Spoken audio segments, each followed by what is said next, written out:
jadikan pekerjaan kita menembus, melewati batas ajal kita. Mari kita rubah rupiah menjadi berkah. Mari kita rubah piala menjadi pahala. Kedua tangannya sudah mulai melemah, tak kuat lagi memikul beban yang berat. Bismillahirrahmanirrahim. Assalamualaikum warahmatullahi wabarakatuh. Alhamdulillahirrahmanirrahim. Segala puji bagi Allah Subhanahu wa Ta'ala, dan salam sejahtera buat kita semuanya. Bapak Ibu hadirin sekalian, sahabat surgaku yang sama-sama kita hormati, Bapak Eri Heriawan, kemudian juga semua jajaran teman-teman pegawai KPP Pratama di Bengkulu. Apa kabar semuanya? Alhamdulillah, mudah-mudahan yang menjawab sapaan saya, pertanyaan saya senantiasa dalam keadaan kesehatan, keafiatan, kesuksesan, kebahagiaan, keberkahan. Ayo, yang sedang bahagia angkat tangan.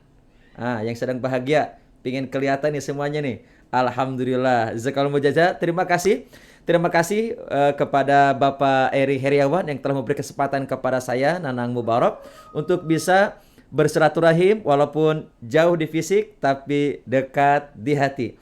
Inilah teknologi masa kini digital dengan menggunakan Zoom meeting. Bapak Ibu hadirin sekalian, sebelum dilanjutkan, mohon kepada moderator untuk menjadikan saya admin ya, karena saya akan sampaikan materi dengan bahan paparan presentasi PowerPoint sehingga saya bisa share screen. Ya. Baik. Apakah materinya sudah nampak? Apakah suara terdengar? Ada suara musik? Gak ada ya? Baik. Sekarang ada?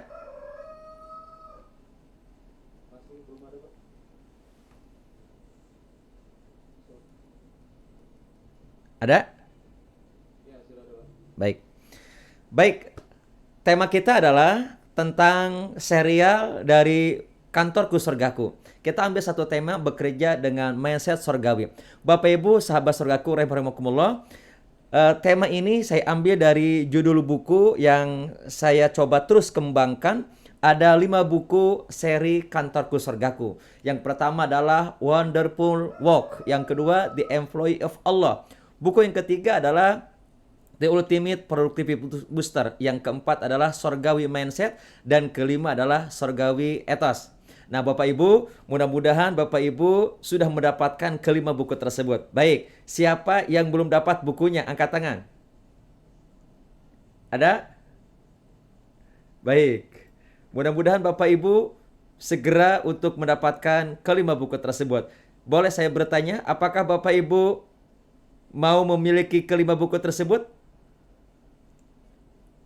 Yang mau coba angkat tangan? Baik, yang mau angkat tangan kanannya sambil katakan saya mau. Saya mau. Baik, moderator mohon dilihat yang tidak angkat tangan dan tidak bilang saya mau, gak usah dikasih bukunya ya. Ini penawaran terakhir nih. Mumpung ada Pak Eri Heriawan nih, Pak Eri mohon izin. Baik, yang dikasih bukunya adalah yang angkat tangan dan bilang saya mau. Siapa yang mau buku serial Kantorku Surgaku? Masya Allah. Baik. Bapak Ibu bayar tuh gratis? Baik. Jika saya tawarkan gratis, sekali lagi penawaran terakhir, gratis. Siapa yang mau angkat tangan sambil katakan saya mau bukunya? Saya mau. Masya Allah. Baik. Bapak Ibu gak usah bayar. Insya Allah kelima buku tersebut segera tangan Bapak Ibu, biar kantor yang bayar. Setuju? Baik, mudah-mudahan Bapak Eri Heriawan merestui untuk semua pegawai KPP Bengkulu, KPP Pratama Bengkulu segera mendapatkan kelima buku tersebut. Baik, kita ambil salah satu subtema di salah satu serial Kantorku Surgaku tentang bekerja dengan mindset surgawi. Sebelum kita membahas lebih jauh, Bapak Ibu, izinkan kita merefresh terlebih dahulu tentang makna mindset.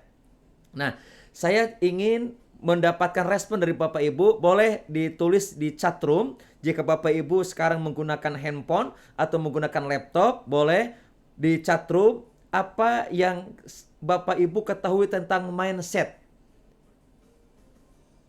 Silakan Bapak Ibu. Apa yang Bapak Ibu ketahui tentang mindset? Ya, mindset. Selama ini kita sering mendengar kata mindset.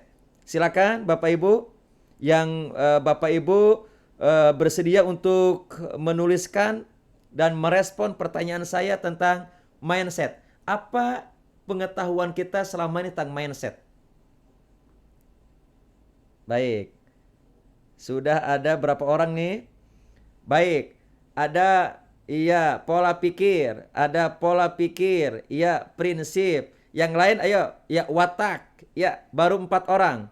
Boleh saya berikan waktu terlebih dahulu barang 20 detik untuk merespon pertanyaan saya. Apa yang Bapak Ibu ketahui tentang mindset?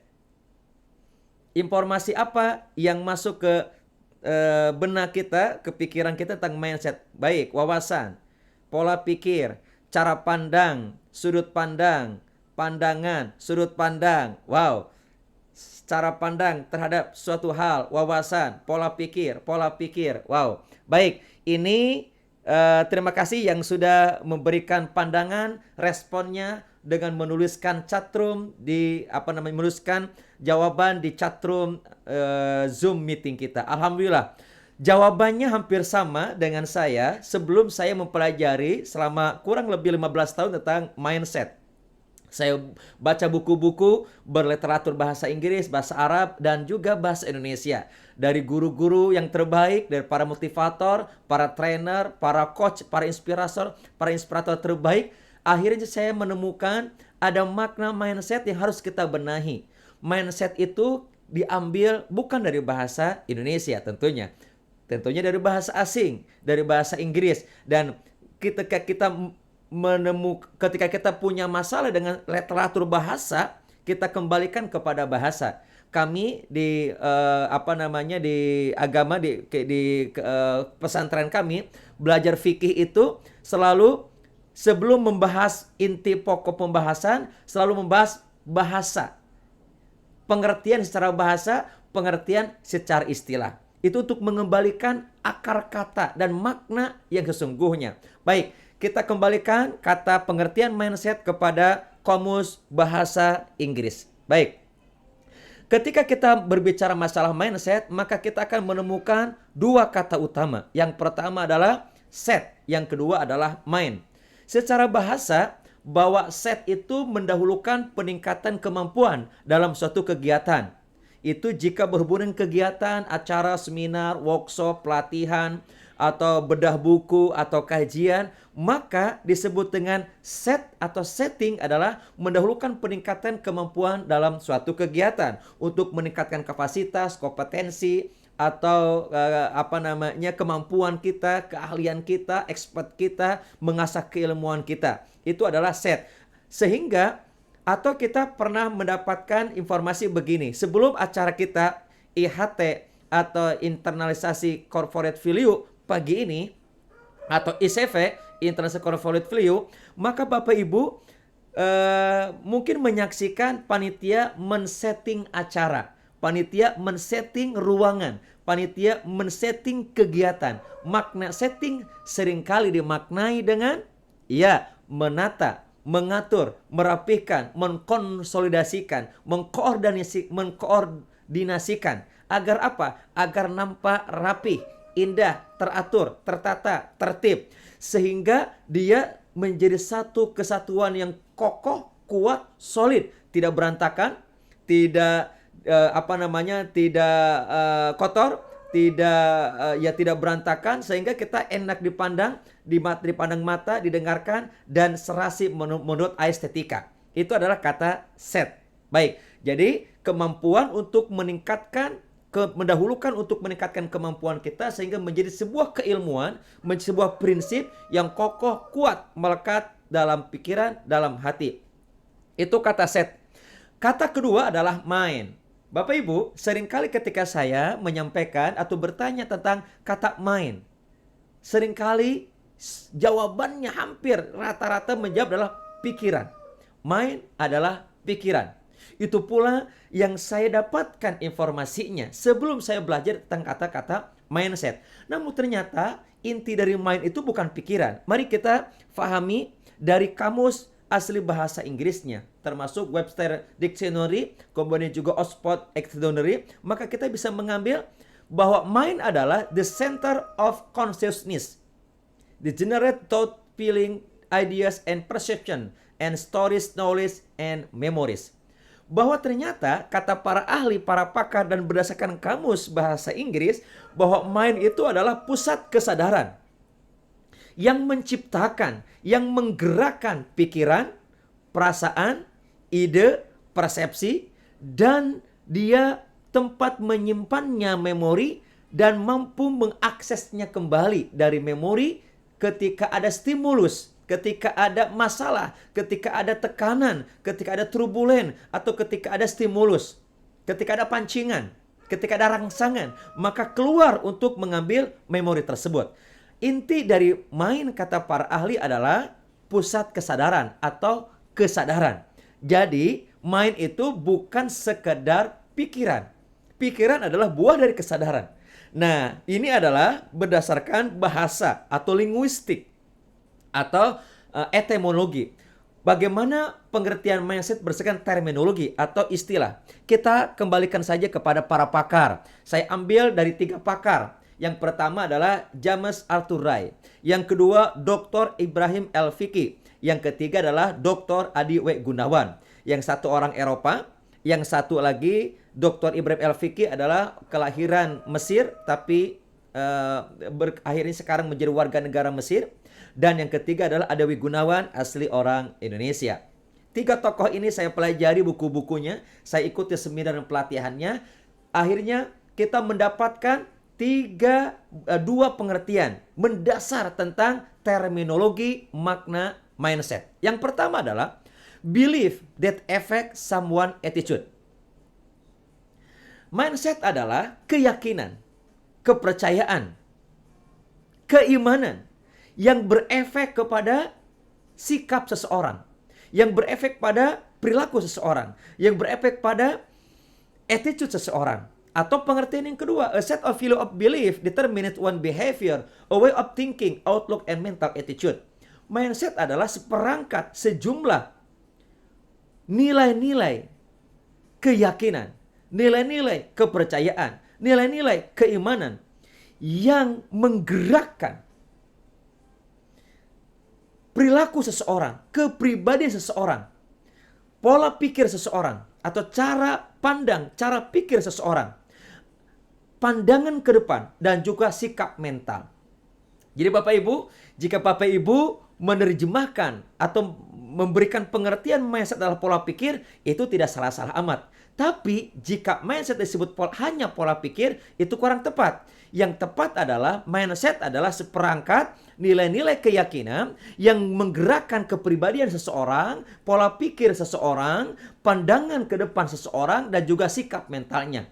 Dari 2 pengertian ini, 3 tokoh ini menyimpulkan bahwa inti mindset sesungguhnya bukan pola pikir. Apa itu? Ya, inti dari mindset adalah belief. Apa itu? Kepercayaan, keyakinan, atau saya terjemahkan di buku saya, Kantorku Surgaku, adalah keimanan. Ya, ternyata Bapak Ibu sekalian, para pakar telah bersepakat. Para pakar telah menerjemahkan secara terminologi makna mindset, yaitu sebuah keyakinan, sebuah kepercayaan, sebuah keimanan yang kokoh, kuat, solid, yang berefek pada perilakunya, pada pikirannya, pada sikap mentalnya. Jadi mereka menyimpulkan kalau beliefnya bagus, maka sikapnya bagus. Beliefnya bagus, maka pikirannya bagus. Beliefnya bagus, maka perilakunya bagus. Beliefnya bagus, maka cara kata, cara melihat, cara mendengar, cara menyentuh, cara melakukan sesuatu, tindakan, atau membuat kebijakan, membuat aturan, membuat rencana-rencana strategis, maka pasti baik. Nah, yang paling unik, mohon izin, saya Muslim, saya cari di dalam literatur bahasa Arab. Apa makna mindset di dalam bahasa Arab? Ternyata saya menemukan sebuah kata yang powerful. Yang ini menjadi pola para nabi, para rasul utusan Tuhan. Dari nabi pertama Nabi Adam sampai nabi terakhir Muhammad Shallallahu Alaihi Wasallam. Apa itu mindset menurut bahasa Arab? Yang menjadi pola para nabi dan para rasul? Ya, mindset dalam bahasa Arab adalah disebut dengan akidah. Akidah hiya jumlatun minal umuril lati yajibu ayyasaddaqu bihal qulub wa tatmahu ilahin nufus hatta takunu yakinan sabitan inda ashabiha la yumazzu biha raibun wa la yukhalitu biha syakkun. Makna akidah dalam bahasa Arab paralel, sinonim sama dengan apa yang disampaikan oleh para pakar tentang mindset. Seperangkat nilai-nilai yang hati mewajibkan untuk membenarkannya. Jiwa menjadi lebih tenang, lebih damai, lebih bahagia, lebih nyaman. Dan semakin mendalam menjadi keyakinan yang sabit, yang kokoh, yang kuat, yang solid. Tidak mudah digoyahkan. Dan ia murni, tidak tersusupi oleh keraguan-raguan, prasangka, atau negative thinking. Inti dari akidah adalah keyakinan yang kuat kokoh. Inti dari mindset adalah belief atau value of belief. Karenanya mindset menurut bahasa Inggris, akidah menurut bahasa Arab. Dalam buku saya sampaikan bahwa mindset sama dengan akidah menurut bahasa Arab atau dalam bahasa agama kami umat Islam. Baik, Bapak Ibu, sahabat saudaraku yang dimuliakan dirahmat Subhanahu wa taala, semoga sentiasa dalam kebahagiaan, kesehatan, keafiatan, terjaga dari berbagai bala termasuk virus COVID-19. Amin. Allahumma amin. Kita lanjutkan. Ketika kita mendengar kata mindset, maka yang muslim langsung di pikirannya adalah akidah. Mindset, akidah.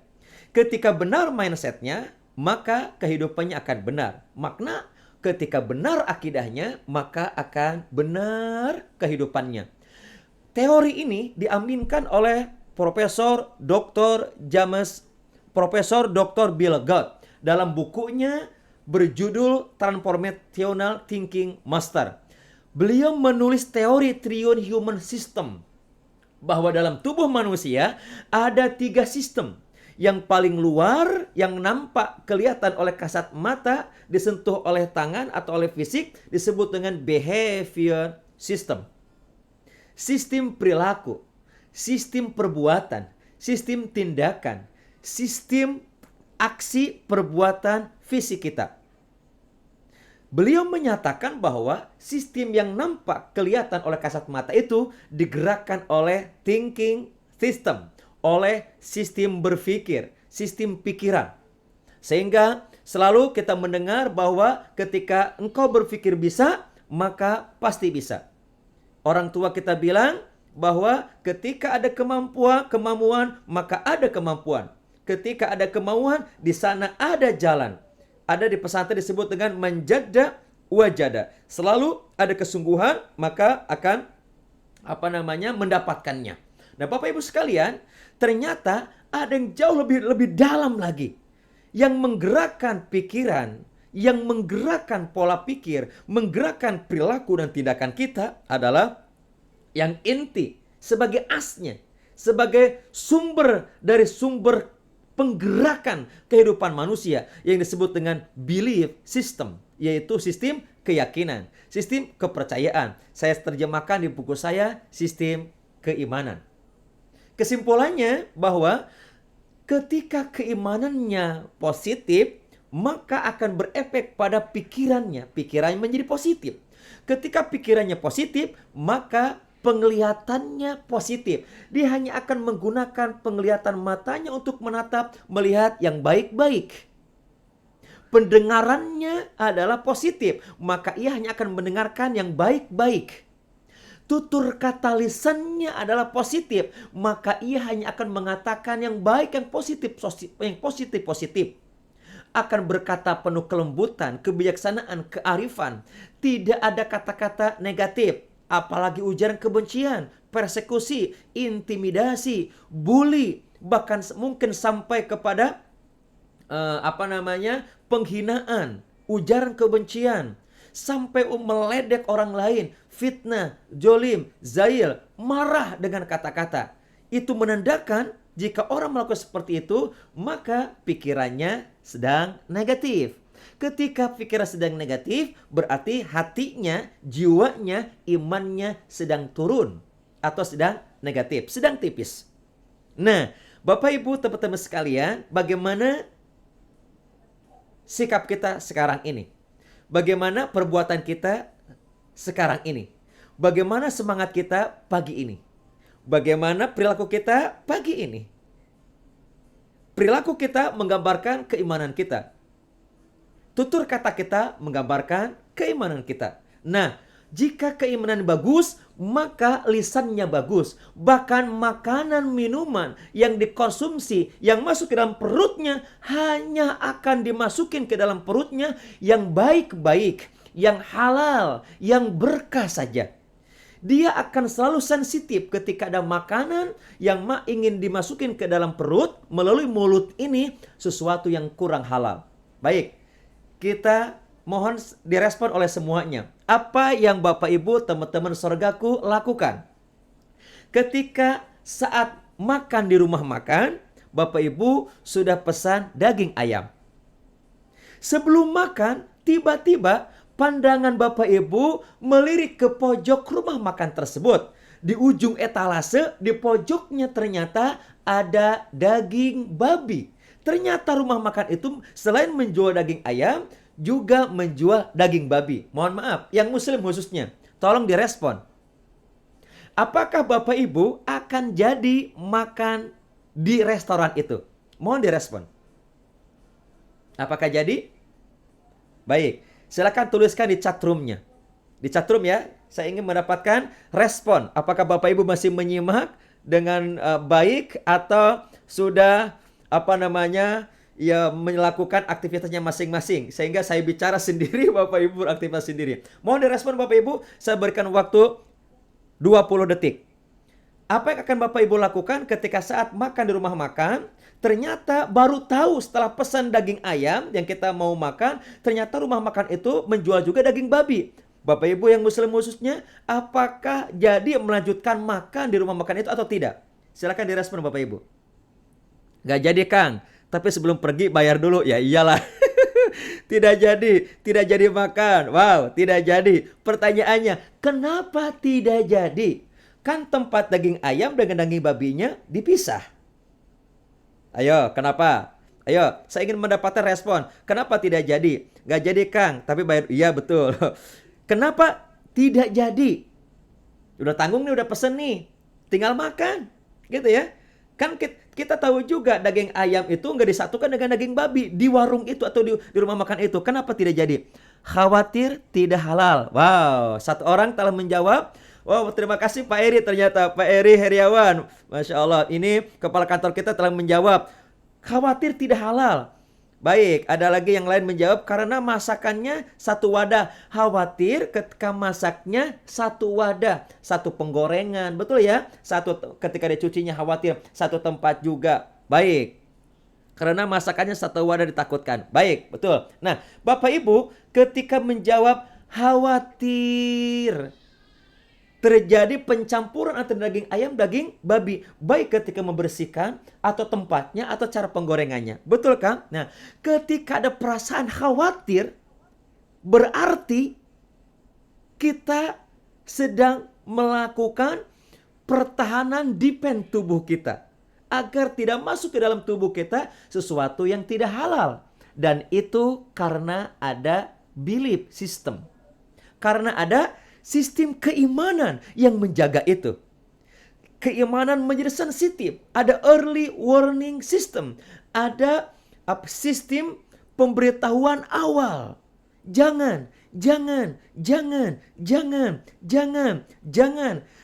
Mungkin terdengar sayup-sayup oleh hati dan jiwa kita. Jangan. Mungkin penggorengannya sama. Mungkin ketika minyak penggorengannya sama, minyaknya sama, atau ketika mencuci tempatnya sama. Ada kekhawatiran, dan ketika itu iman kita sedang kuat. Itulah yang disebut dengan belief system, yang berpengaruh kepada pikiran dan berpengaruh kepada tindakan. Bayangkan Bapak Ibu, kalau ini dibawa ketika saat kita bekerja. Ketika kita bekerja, sudah mendapatkan remunerasi yang sangat cukup, gaji atau honor yang sangat cukup, tunjangan yang sangat cukup. Ketika kita lalu tiba-tiba ditugaskan ke sebuah tempat, lalu dikasih dengan disebut gratifikasi, atau suap, atau sogokan, atau pelicin. Jika belief sistemnya bagus, maka dia akan menolak segera di awal. Walaupun ternyata, karena izin, saya pernah menjadi Satgas Dana Desa di Kementerian Dana Desa, di Kementerian Desa, di periode pertama Pak Jokowi. Yang kedua, saya pun sekarang diamanahkan bergabung bersama Bapak Bibit Samad Rianto, mantan komisioner KPK. Beliau membuat GMPK, Gerakan Masyarakat Perangi Korupsi. Saya diamanahkan menjadi Deputi Pendidikan Anti Korupsi. Sekarang bertambah menjadi Deputi Direktur Leadership Academy di Bibit Samad Rianto Center. Nah, seringkali materi yang saya sampaikan ke audiens di beberapa kementerian khususnya. Saya sampaikan tentang ujian keimanan. Bagaimana keimanan kita ketika menghadapi tantangan seperti tadi. Ketika ingin makan di rumah makan, maka semuanya angkat tangan, gak mau karena khawatir. Lalu bagaimana ketika kita menolak gratifikasi? Adakah keberanian kita untuk menolak gratifikasi? Menolak suap, atau mungkin sogokan dan yang lainnya? Walaupun mungkin kita tidak berkehendak. Walaupun secara peraturan ternyata tidak ada larangan untuk menerima gratifikasi. Yang ada harus melaporkan. Harus melaporkan. Tapi daripada konflik of interest, lebih baik menolak dari awal. Setuju ya teman-teman? Kenapa? Karena kalau belief system kita bagus, ada kekhawatiran campur ke menjadi makanan, menjadi minuman, atau menjadi pakaian. Apalagi dimasukkan atau diberikan kepada suami atau istri atau anak-anak kita. Bukankah iman kita berbicara jangan? Karena ada undang-undangnya, karena ada peraturannya, bahkan ada norma-norma yang telah diberikan oleh guru-guru kita, oleh orang tua kita, tentang pegawai yang telah ditentukan, yang telah terikat dengan kontrak kerja, lalu ia mendapatkan kecukupan dari segi fasilitas atau remunerasinya, lalu ia mengambil sesuatu di luar haknya, di luar tugas kerjanya, maka itu disebut dengan korupsi. Hadis Imam Bukhari, Imam Muslim. Walaupun sebesar lubang jarum, maka lebih berhak baginya api neraka. La'anallahu ar-rasi wal murtasi. Rasul dan Allah melaknat orang yang menerima suap dan yang memberi suap. Bapak Ibu, ini adalah belief system. Ketika belief system kita bagus, maka perilaku kita bagus, etos kerja kita bagus, performa kerja kita bagus, maka produktivitas kita bagus. Ketika iman kita bagus, maka 5 nilai kementerian itu akan dengan sendirinya terimplementasikan. Dia akan tersendiri terduplikasi dalam sikap, perilaku, dan kata-kata. Apakah itu disebut dengan integritas, profesionalisme, kemudian juga ada pelayanan, kemudian sinergi, dan juga kesempurnaan. Itu sudah inherent atau built in. Bahasa agama saya, itu sudah given dari Allah Subhanahu wa Ta'ala. Ketika kita mengatakan, ketika ditanya sama Allah, alastu birabbikum, apakah aku ini Tuhanmu? Maka kita semuanya menjawab, betul ya Allah, engkau Tuhan kami. Maka ketika itu Allah benamkan dalam tubuh kita asma wa sifatnya, nama-nama terindah, terbaik milik Allah dibenamkan dalam diri kita. Yang terduplikasi kita ada 5. Integritas, profesionalisme, pelayanan, sinergi, dan juga kesempurnaan. Itu akan secara otomatis. Kenapa? Karena belief sistemnya bagus. Namun jika belief sistemnya tidak bagus, maka jangan harap perilakunya bagus. Karenanya pembinaan seperti ini itu tidak bisa hanya sekedar setahun sekali, bahkan mungkin 6 bulan sekali, atau mungkin sebulan sekali. Tidak cukup juga sebenarnya seminggu sekali. Kenapa? Karena ada begitu banyak tantangan, hambatan, bahkan ada begitu banyak virus, bakteri, ada virus keimanan, ada apa namanya, korupsi waktu, ada yang lainnya termasuk ada gangguan dari setan dan iblis yang akan menyimpangkan kita dari jalan lurus dan jalan kebenaran. Karenanya perbaiki belief system, maka pikirannya bagus, perbuatannya bagus. Perbaiki belief system, maka cara kerjanya akan semakin bagus. Bukan hanya melihat dengan kacamata lahiriah fisik dan dunia, tapi dia akan melihat dari nilai-nilai transendental dari unsur langit, yaitu dari Allah Subhanahu wa taala. Baik, Bapak Ibu, sahabat surgaku rahimakumullah, akhirnya dari sini saya membuat definisi tentang makna kantorku surgaku. Kantorku surgaku adalah mindset seorang pegawai yang di hatinya telah terinstal dengan nilai-nilai keimanan dan ia berusaha mengcopy paste nilai-nilai itu ke tempat kerja dan tempat berusahanya. Jadi mindset diinstal dalam hati dengan nilai keimanan, lalu terduplikasi, tercopy paste dalam kehidupan sehari-hari. Yang paling penting bagaimana menginstalnya. Kami di pelatihan itu ada 3 strategi. Sebagaimana kami membuat kajian tentang tazkiyatun nafas, the soul purification.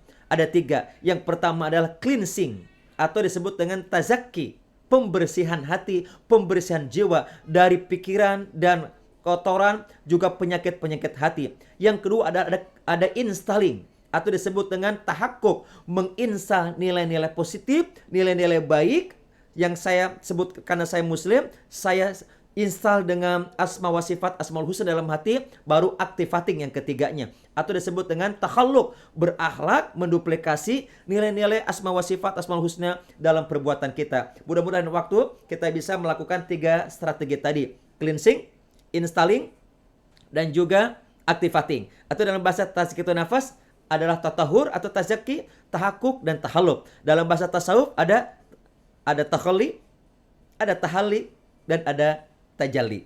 Bapak Ibu yang pernah belajar tasawuf, insya Allah ingat. Baik, sekarang kita masuk ke materi intinya. Bapak Ibu, apa yang Bapak Ibu lihat dari gambar ini? Apa yang Bapak Ibu dapatkan dari gambar ini? Mungkinkah Bapak Ibu pernah mendapatkan gambar seperti ini sebelumnya? Silakan Bapak Ibu tuliskan di chat room-nya.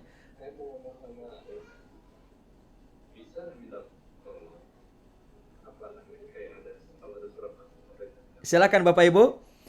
Apakah Bapak Ibu pernah melihat gambar seperti ini? Apa yang terbersit di benak Bapak Ibu ketika melihat gambar ini? Saya berikan waktu Bapak Ibu 30 detik untuk menuliskan responnya di chat room Zoom meeting kita. Iya. Wow, apapun hambatannya tetap jalan terus. Ya, baru 1 orang. Silakan yang lainnya. Terima kasih Pak Basuki Purnama. Pak Basuki Purnama telah merespon apapun hambatannya tetap jalan terus. Wow, 1 respon. Silakan yang lainnya. Saya tunggu 20 detik lagi. Mohon direspon. Setelah melihat gambar ini, apa yang tergambar di benak Bapak Ibu semuanya? Mungkin sebelum hari ini Bapak Ibu pernah mendapatkan gambar seperti ini. Baik di sekolah, di rumah, di kampus, atau mungkin dalam obrolan kehidupan sehari-hari. Ketika menyaksikan gambar ini, apa yang ada di benak Bapak Ibu? Inspirasinya apa? Pelajarannya apa? Silakan Bapak Ibu. Baru 1 orang nih. Pak Basuki Purnama menjawabnya, apapun hambatannya tetap jalan terus. Yang lainnya boleh Bapak Ibu menuliskan responnya di chat room.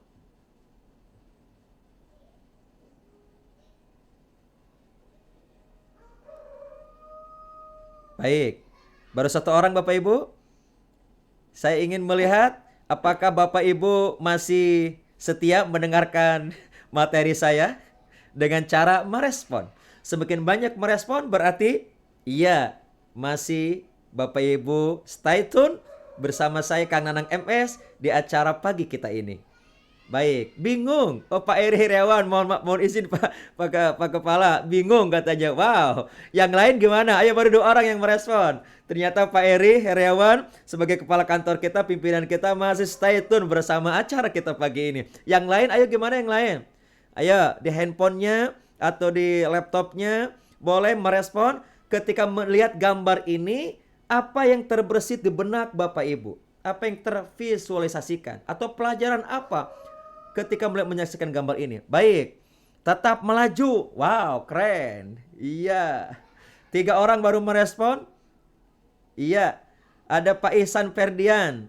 Tidak ada yang tidak mungkin jika Allah sudah berkehendak. Yes. Ini sebuah motivasi pagi yang luar biasa dari Pak Ihsan. Makasih Pak Ihsan. Ada lagi yang lain? Baru 5 orang. Ini cuma 5 orang yang stay tune nih. Yang lain inilah, walaupun teknologi canggih ya, karena ada jarak fisik kita, tetap mungkin ada bias. Baik, gak apa-apa. Istiqomah, konsisten. Wow, KPP Pratama Curup 327. Untuk everyone, istiqomah konsisten. Wow, ini dari kasih WK3 Weldi. Pak Weldi nih. Nilai, niat, dan tekad membuat semua halangan tak akan berarti. Wow. Boleh menuliskan nama juga yang bagus ya, nama nanti di absen oleh Pak Eri ya, Pak Eri. Ini baru ada Pak Weldi, ada juga Pak Ihsan. Wow, ada Pak Yadi Suki. Untuk meraih sukses pasti ada rintangan. Yes. Baik, ada lagi dari yang lain boleh direspon? Nanti ketua panitia atau MC memilih di antara yang memberikan respon yang terbaik, lalu dapat hadiah ya dari panitia. Dapat door prize. Wow. Iya, Pak Eri lagi nih, izin Pak Eri. Jalan hidup tidak selalu mulus. Betul sekali. Wow, ini luar biasa, sudah mulai. Baik Bapak Ibu, ini biasanya kalau kita langsung ketemu ada interaktif, biasanya Bapak Ibu harus menuliskan kira-kira untuk apa? Untuk mengeluarkan energi-energi negatif dan bisa terus sebagai terapi kita dengan penuh kejujuran dan kesyukuran menuliskan apa yang diminta oleh para narasumber. Baik, ini sangat luar biasa. Terima kasih kepada Pak Eri dan terima kasih kepada teman-teman sahabat surgaku di kantor KPP Bengkulu. Wow, ternyata Bapak Ibu, gambar ini tidak sembarangan gambar. Kenapa kira-kira? Ya, gambar ini digambar oleh seorang manusia pilihan Allah Subhanahu wa taala. Siapa namanya? Ya, Nabi Muhammad sallallahu alaihi wasallam. Gambar ini terdapat dalam hadis riwayat Imam Bukhari nomor 5938, hadis dari Abdullah ibnu Mas'ud. Suatu ketika Nabi membuat garis seperti ini. Garis membuat kotak segi 4. Lalu Nabi membuat garis panjang di tengah kotak sampai tembus melampaui kotak tersebut. Dan Nabi membuat garis-garis pendek di tengah-tengah kotak itu. Lalu para sahabat bertanya kepada Rasulullah SAW, "Ya Rasulullah, gerangan apa yang kau maksud dengan garis-garis atau gambar seperti itu?" Lalu Nabi bersabda, "Gambar ini adalah gambaran manusia, anak cucu Adam. Dan kotak di dalamnya adalah manusia. Kemudian garis persegi 4 itu adalah batas lifetime atau ajal manusia. Manusia dibatasi oleh lingkaran ajalnya. Kemanapun pergi, ia akan dikejar, bahkan akan mentok dengan ajalnya. Tua, muda, sehat atau sakit, pejabat atau rakyat.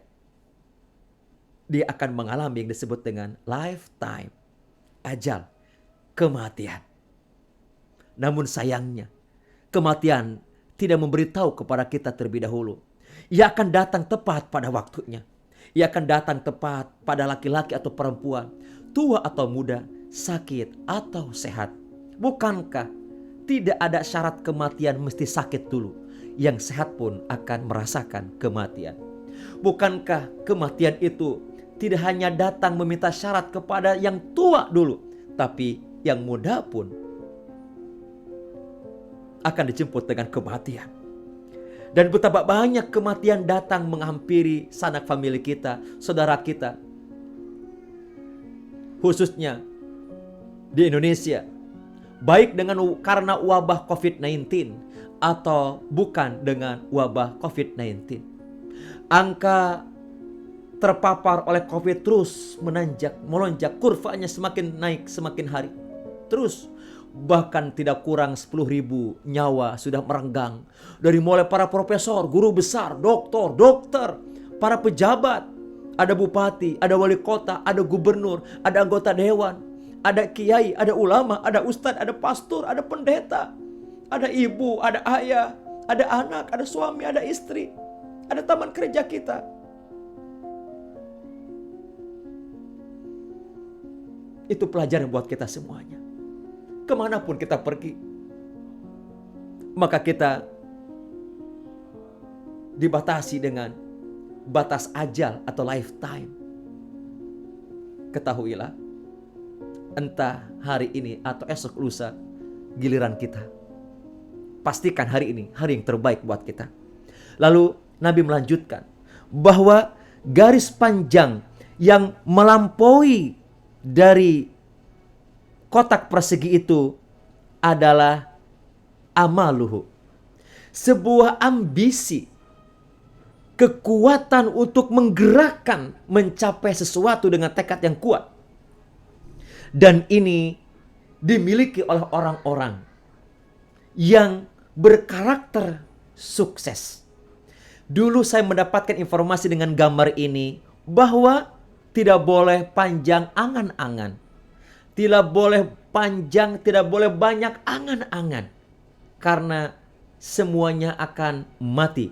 Justru hari ini kita mendapatkan pesan yang indah dari Bapak Ibu sekalian, terutama dari kepala kantor kita, bahwa ternyata cita-cita kita, target kita, dream kita, goal kita, desire kita, hasrat kita, ambisi kita harus melampaui batas ajal kematian kita.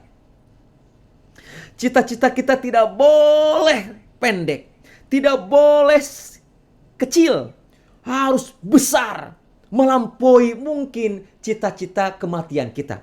Bisa jadi cita-cita belum tercapai, tapi kematian sudah menjemput kita. Begitu banyak pelajaran dari orang-orang terbaik di dunia ini. Seorang kakek ditanya oleh cucunya, ketika kakek yang sudah tua renta itu menanam biji kurma. Lalu sang cucu bertanya kepada sang kakek, "Wahai kakek, kakek kan sudah tua. Lalu kenapa menanam biji kurma?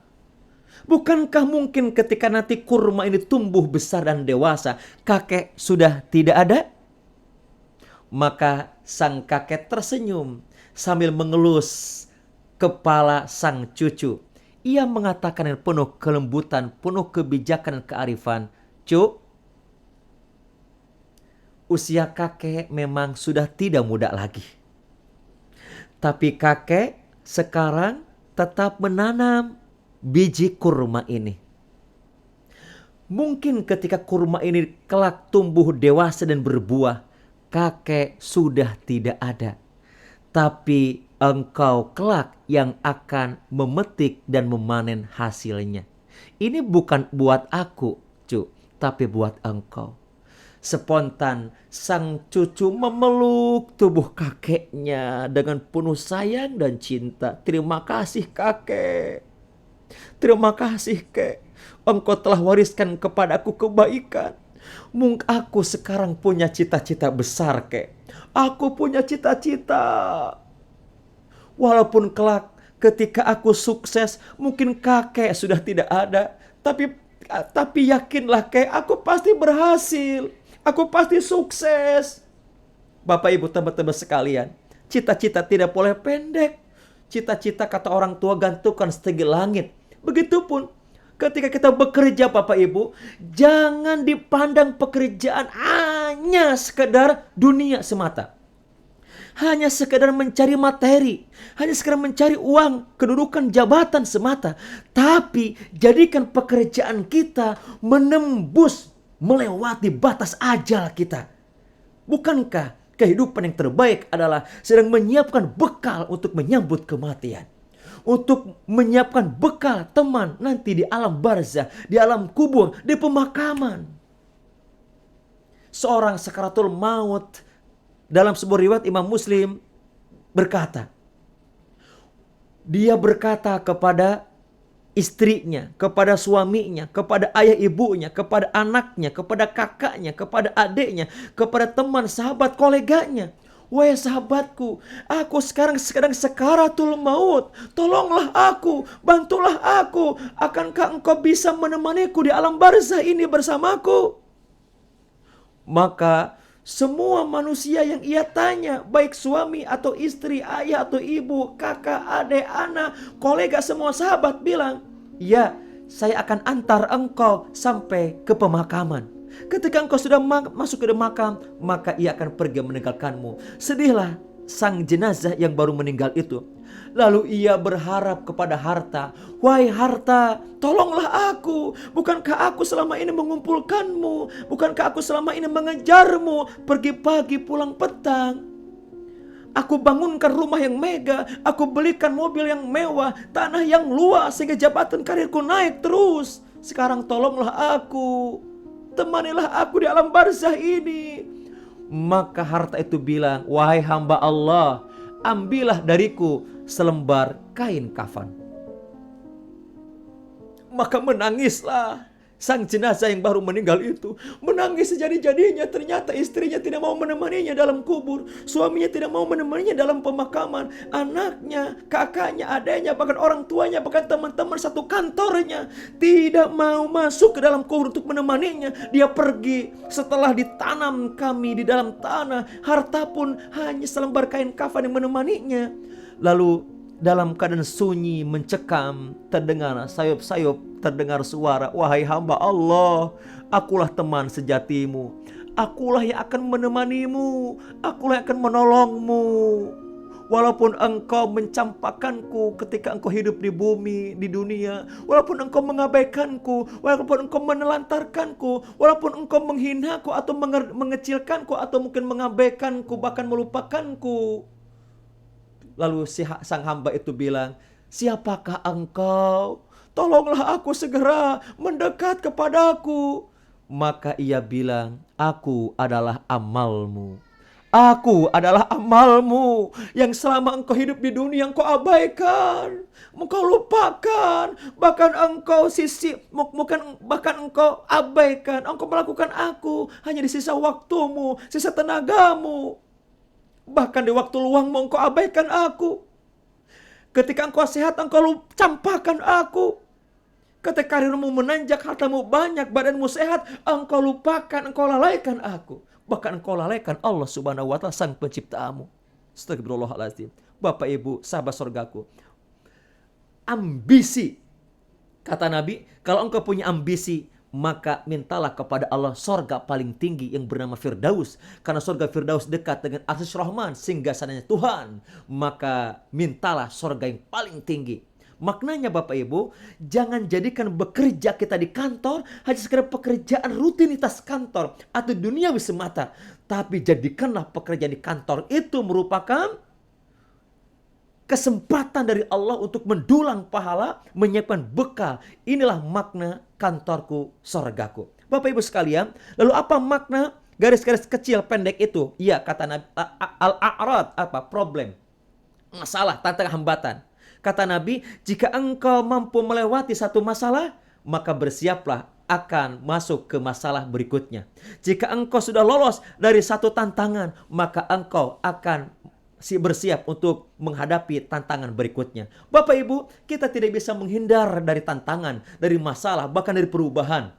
Yang harus kita lakukan adalah hadapi masalah, nikmati perubahan itu, berselancarlah dengan gelombang perubahan. Hadapilah fenomena yang ada, termasuk wabah kali ini. Jangan lari dari tanggung jawab, jangan lari dari masalah, bahkan lari dari perubahan. Kita harus berselancar dengan perubahan itu. Milikilah ambisi yang melampaui batas kematian kita. Jadikanlah pekerjaan kita sebagai aset investasi kita untuk membahagiakan kita di akhirat nanti. Jadikanlah setiap tetesan keringat, helak napas, detak jantung, kemudian juga langkah kaki, pegelnya tangan, atau mungkin pundak, atau mungkin pusingnya kepala, atau mungkin pegelnya kaki karena menghitung bekerja tugas di kantor. Jadikanlah berubah menjadi pahala. Mari kita rubah kefulusan menjadi ketulusan. Mari kita rubah komisi menjadi misi. Mari kita rubah rupiah menjadi berkah. Mari kita rubah piala menjadi pahala. Mari kita rubah harga menjadi surga. Mari kita rubah wabah menjadi penuh dengan keberkahan. Bapak Ibu, izinkan saya menyampaikan satu pesan cinta dari Rasulullah SAW. Mudah-mudahan ini membahagiakan hati kita semuanya. Inilah kabar gembira dari langit. Bahwa Rasul bersabda, surga itu sangat dekat kepada salah seorang di antara kalian daripada tali sandalnya. Dan neraka juga demikian. Bapak Ibu, sahabat surgaku, dimanapun berada, di kantor, atau mungkin sedang bertugas, ini kita bisa pahami bersama-sama dengan kacamata dan keimanan yang positif, iman yang tebal. Bahwa saya terjemahkan di buku saya, makna dari hadis ini, sesungguhnya surga itu sangat amat dekat dengan telapak kaki orang yang bekerja, sedekat sandal atau sepatu yang digunakan saat-saat kita bekerja. Bapak Ibu, menurut Bapak Ibu, apakah ini kabar gembira atau biasa saja? Bagi Bapak Ibu yang berpikiran positif, imannya tebal, maka ini akan menjadi kabar gembira bagi Bapak Ibu, bahwa ternyata surga itu dekat dengan telapak kaki orang yang bekerja, sedekat sandal atau sepatu yang digunakan saat kita bekerja. Hadis ini hadis sahih. Sedangkan hadis yang berkembang di masyarakat tentang surga di bawah telapak kaki ibu, hadisnya lemah. Yang ini adalah sahih. Maknanya Bapak Ibu, hadis ini bukan hanya dikotomi milik laki-laki saja, tapi juga perempuan.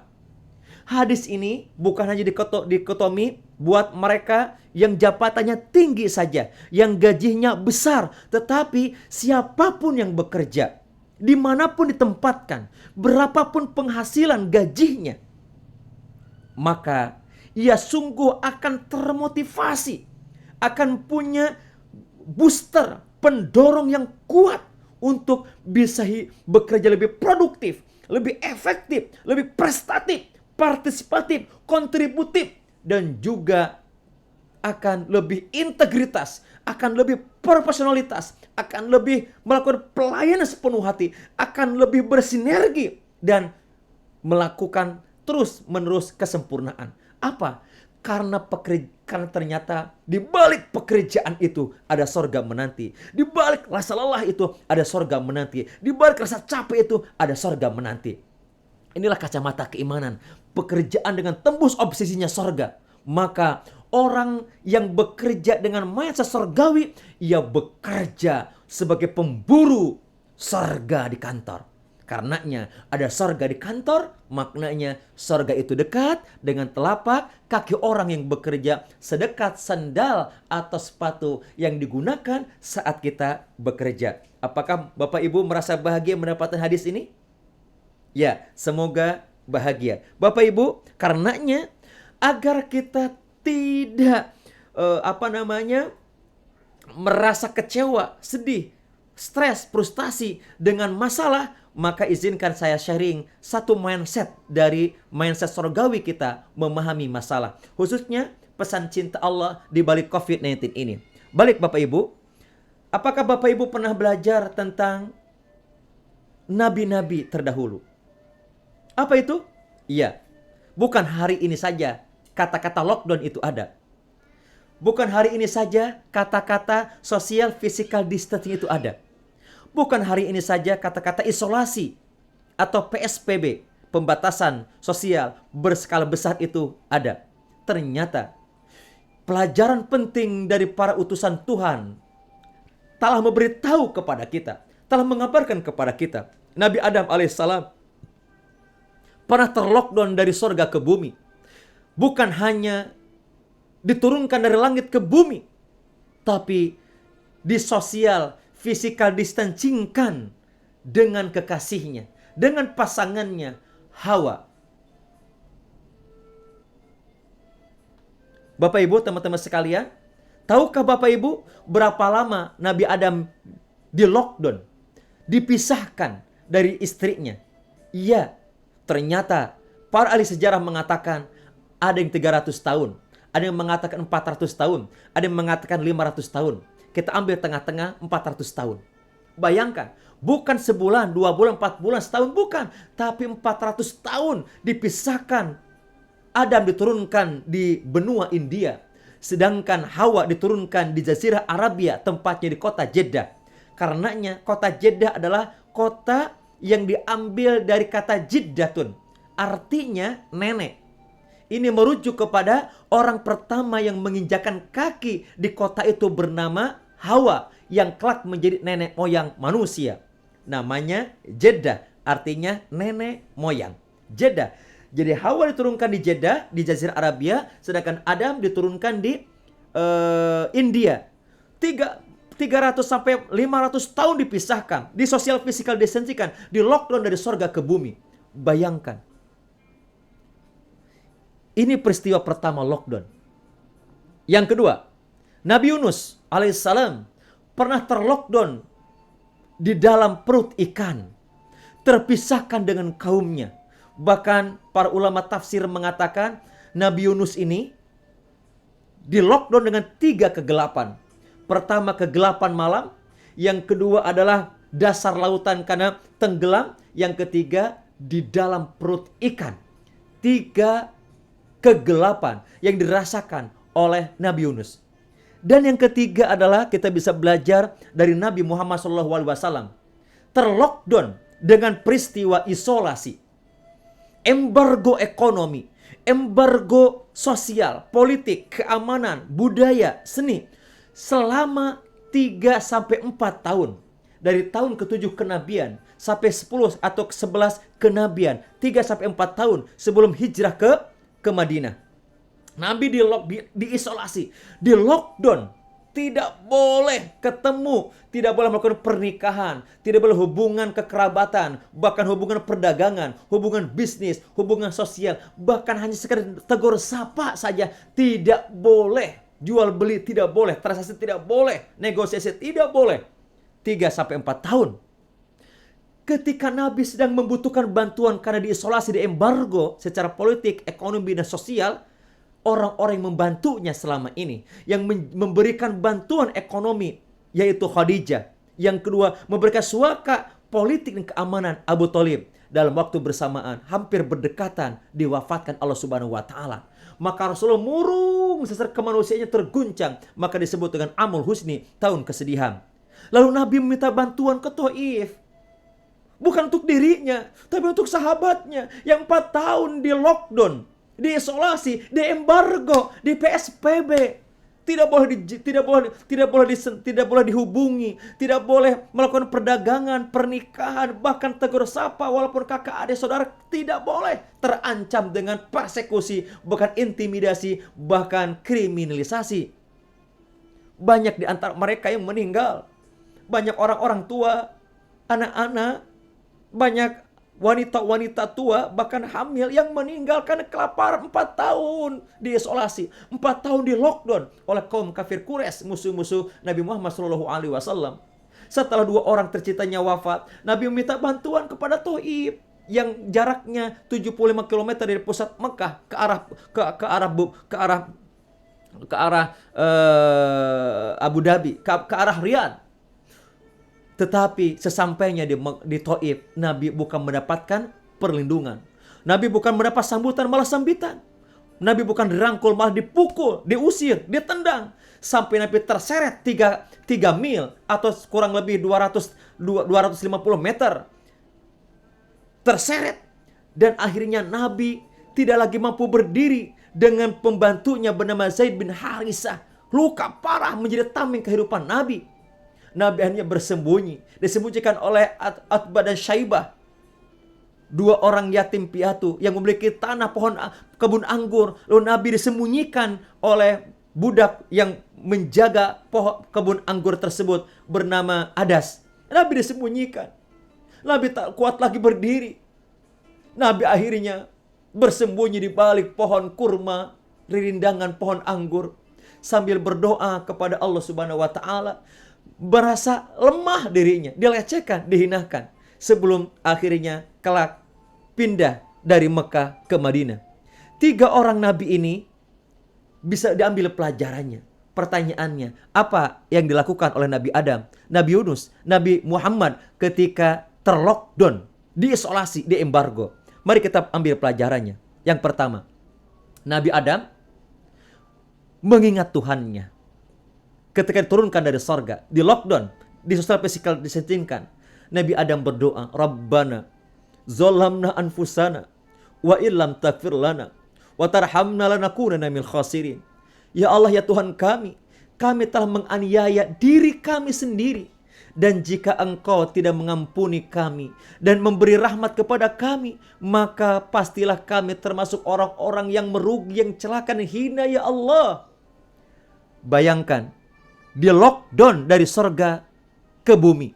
Bukankah kita tahu Nabi Adam terusir dari sorga ke bumi karena gara-gara tergoda, diprovokasi oleh iblis dan syaitan?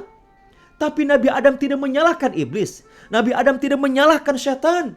Dia hanya mengakui, ya Allah, aku telah menganiaya diriku sendiri. Aku telah zalim kepada diriku sendiri, sehingga Engkau turunkan aku dari sorga ke bumi. Engkau sosial physical distancing antara aku dengan istriku jauh 300 tahun lamanya. Ini karena kezaliman aku lakukan. Ini karena kesalahan yang aku lakukan. Ini karena aniaya pada diriku sendiri. Lalu apa yang dilakukan oleh Nabi Yunus?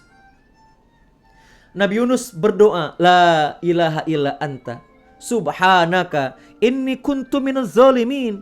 Tiada Tuhan selain Engkau, wahai Allah, Engkau zat yang maha suci. Sesungguhnya aku telah menganiaya diriku sendiri, dan aku termasuk golongan yang orang yang zalim.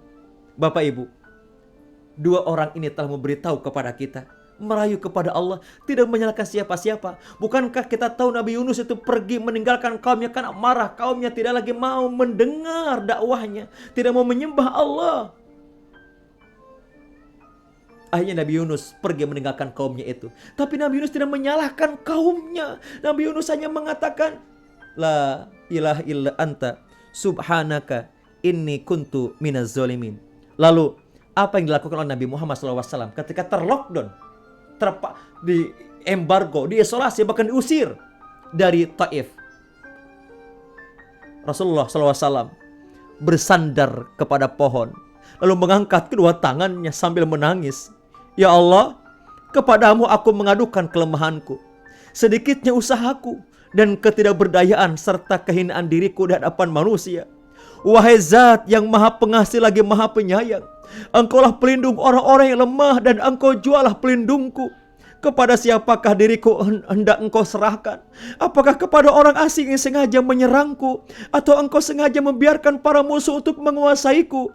Jika Engkau tidak murka kepadaku, maka semua itu tidak kuhiraukan, karena sungguh besar nikmat yang telah Engkau limpahkan kepadaku. Aku berlindung pada sinar cahaya wajah-Mu yang menerangi kegelapan dan mendatangkan kebaikan di dunia dan di akhirat, dari murka-Mu yang hendak Engkau timpakan kepada aku. Hanya Engkaulah yang hendak Engkau timpakan, hanya Engkaulah yang berhak menegur dan mempermasalahkan diriku hingga Engkau berkenan, dan tiada daya dan kekuatan selain atas kehendak-Mu. Nabi Muhammad merajuk kepada Allah. Nabi Muhammad mengingat kepada Allah. Nabi Muhammad mendekat kepada Allah, menghinakan dirinya atas tidak kuasanya menghadapi musuh-musuhnya, menghadapi manusia, bahkan menghadapi hari ini kita sedang menghadapi virus COVID-19.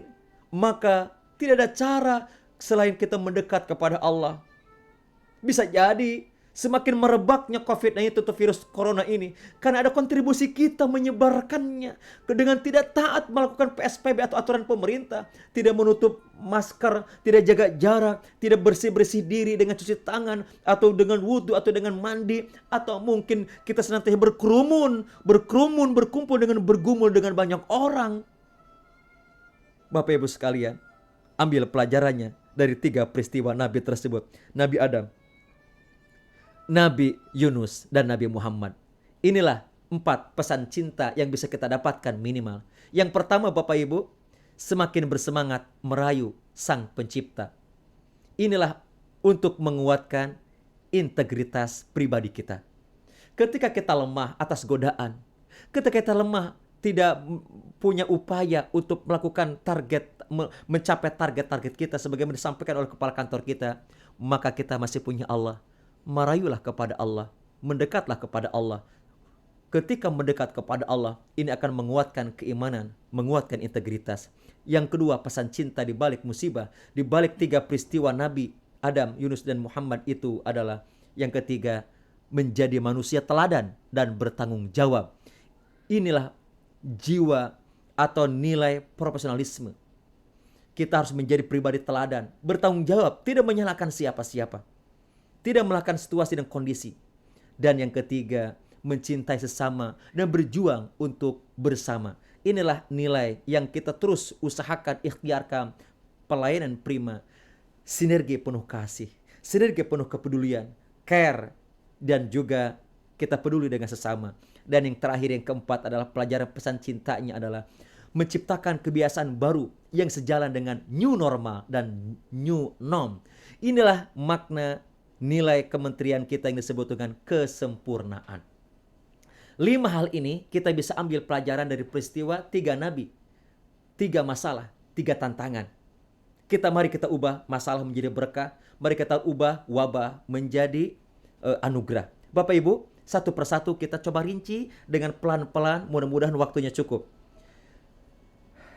Yang pertama, ketika ada tantangan, ketika ada masalah, ketika ada musibah, ketika target belum tercapai, maka semakin bersemangat untuk merayu Sang Pencipta. Bapak Ibu, mohon maaf, kita sudah mengetahui target kantor kita belum tercapai 100%. Mohon izin Pak Kepala, Pak Eri, kita menyaksikan semua teman-teman pegawai di KPP dengan cara mengangkat tangan. Siapakah yang tadi pagi, yang muslim, yang tadi pagi setelah sholat subuh berdoa langsung kepada Allah agar Allah memudahkan mencapai sisa target yang belum tercapai? Angkat tangan. Disebutkan angkanya, berapa persen, bahkan berapa miliar, 30-30 miliar disebutkan, mohon kepada Allah. Siapa angkat tangan? Apakah ada di antara Bapak Ibu yang tadi pagi mendekat kepada Allah bermohon, ya Allah, Engkau yang punya daya, punya kekuatan, kami hanya merencanakan, Engkau yang mampu untuk mewujudkan target-target dan cita-cita kami, ya Allah. 35 miliar lagi, ya Allah, 35 miliar lagi. Apakah ada Bapak Ibu menyebutkan terimplisit, sebutkan kehajat kantor, target kantor yang belum tercapai? Apakah ada Bapak Ibu?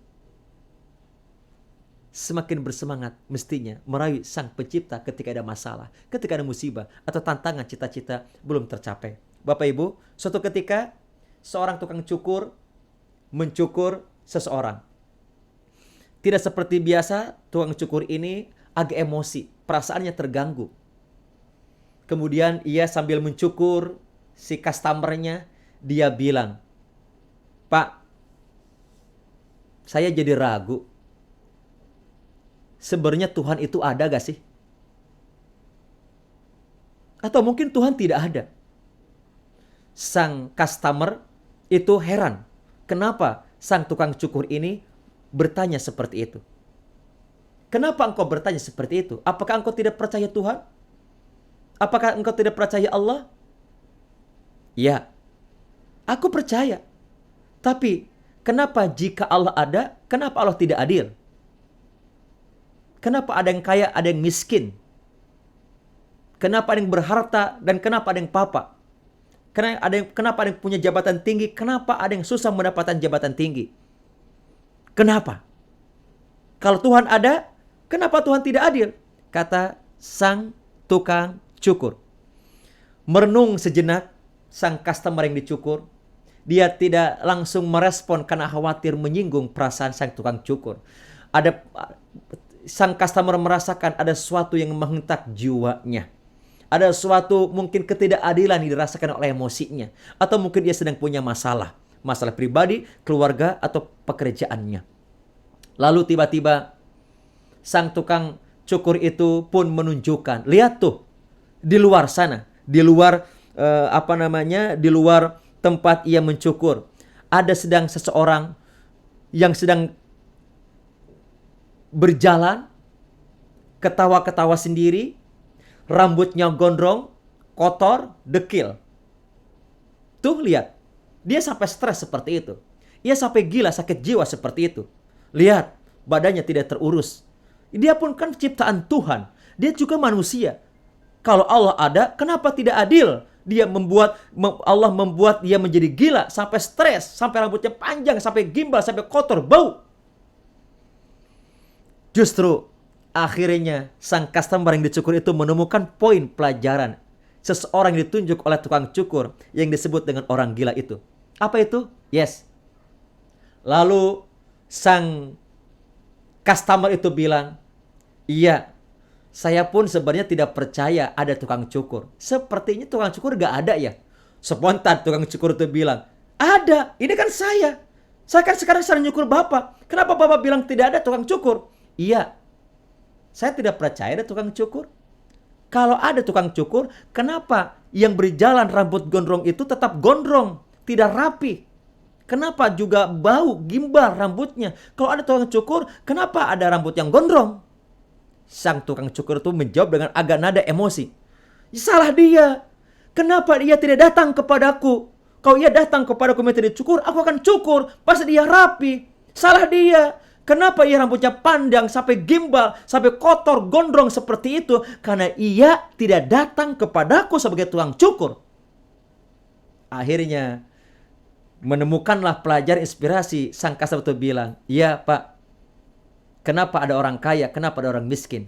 Kenapa ada orang dimudahkan sukses? Kenapa ada orang gagal? Kenapa ada orang yang punya jabatan tinggi? Kenapa ada yang susah mendapat jabatan tinggi? Kenapa kira-kira Bapak Ibu? Iya, karena banyak manusia ketika dapat masalah, ia tidak segera datang kepada Allah Subhanahu wa taala. Ia tidak segera merayu kepada Allah, mendekat kepada Allah. Ia masih menggunakan kemampuan dirinya, kecerdasan pikirannya, strategi yang telah dibuatnya, rencana-rencana yang telah dia lakukan. Padahal semuanya berjalan atas kehendak dari Allah Subhanahu wa taala. Dan tidak ada suatu pohon atau daun terjatuh, di mana jatuhnya, oleh apa jatuhnya, kapan jatuhnya, itu kecuali atas takdir kehendak Allah Subhanahu wa taala. Karenanya Bapak Ibu, pastikan semakin bersemangat merayu kepada Allah tak kala punya masalah, tak kala punya musibah, atau mungkin wabah, atau mungkin target kita belum tercapai. Mendekatlah kepada Allah Subhanahu wa taala. Bapak Ibu, sahabat surgaku rahimakumullah, apakah Bapak Ibu punya masalah? Apakah rumah tangga Ibu punya masalah? Apakah pekerjaan Ibu punya masalah? Apakah kantor Bapak Ibu juga punya masalah? Pertanyaannya, seberapa sering Anda merayu Allah Subhanahu wa taala? Seberapa sering Bapak Ibu mendekat kepada Allah? Seberapa sering Bapak Ibu bermunajat kepada Allah, menyebutkan masalah-masalahnya kepada Allah? Seberapa sering Bapak Ibu, apalagi di sepertiga malam, tak kala orang lain tertidur pulas, Allah turun ke langit bumi, mendekat kepada hambanya, membuka kedua tangannya, menawarkan kehaluskan cintanya. Wahai hambaku, siapa yang berdoa yang mau aku kabulkan? Siapa yang punya masalah yang aku mau selesaikan masalahnya? Siapa yang punya hutang yang mau aku segera selesaikan hutang-hutangnya? Siapa yang punya hajat dan cita-cita, target yang aku mau segera kabulkan targetnya, wujudkan targetnya? Siapa yang minta ampun yang aku mau ampunkan? Bapak Ibu, bukankah masalah seringkali menghampiri kita? Tetapi seberapa seringlah kita merayu kepada Allah Subhanahu wa taala? Seberapa sering kita curhat kepada Allah Subhanahu wa taala? Apakah kita curhat kepada manusia? Kita lebih sering curhat kepada manusia, kepada orang, kepada atasan kita, mengeluh kepada bawahan, mengeluh kepada atasan, mengeluh kepada masalah, situasi, kondisi. Targetnya berat. Kenapa target dinaikin? Bukankah ada wabah sekarang? Bukankah tahun kemarin tidak tercapai? Kenapa sekarang dinaikin lagi? Kenapa saya dimutasi di tempat yang jauh ini? Kenapa saya dipisahkan dengan keluarga? Kenapa saya diberikan jabatan seperti ini? Target seperti ini? Beban seperti ini? Bapak Ibu, bukankah semua target pekerjaan, tugas, beban itu di dalamnya ada peluang sorga dan pahala sedang dinantikan dari Allah untuk kita? Allah sangat senang ketika hambanya mengangkat kedua tangan lalu menangis. Lalu Allah berfirman, wahai malaikat, dengarkan apa yang ia minta, kabulkan apa yang ia minta. Aku malu kata Allah, tidak mendengar dan tidak mengabulkan doa hambaku sampai air matanya kering dan kedua tangannya kembali ke asalnya. Bapak sekalian, mendekatlah kepada Allah. Dan bukankah Nabi Adam merayu kepada Allah saat dirinya mengalami kegelapan hati sehingga di lockdown dari surga ke bumi, di physical distancingkan dengan istrinya? Bukankah Nabi Yunus merayu kepada Allah saat dirinya mengalami 3 kegelapan? Bukankah Nabi Muhammad SAW merayu kepada Allah saat dirinya mengalami isolasi? Amul Husni, orang-orang dicintainya meninggal, diusir dari Taif dan mesti berjalan hijrah ke Madinah, pindah meninggalkan kampung halamannya, rumahnya, hartanya, keluarganya. Dia tinggalkan, pergi menuju Madinah. Bapak Ibu, pernahkah Anda mengalami kegelapan-kegelapan seperti para nabi yang kita sebutkan tadi? Seberapa hebat kegelapan Bapak Ibu dibandingkan dengan para nabi yang kita pelajari? Seberapa hebat masalah Bapak Ibu sebagaimana dibandingkan dengan masalah para nabi tersebut? Seberapa hebat keluhan kita? Seberapa hebat mengeluhnya kita dibandingkan dengan para nabi yang hampir nyawa jadi meregang, yang sampai jiwa taruhannya. Bapak Ibu sekalian, teman-teman sekalian, karenanya jika Bapak Ibu punya masalah, mendekatlah kepada Allah.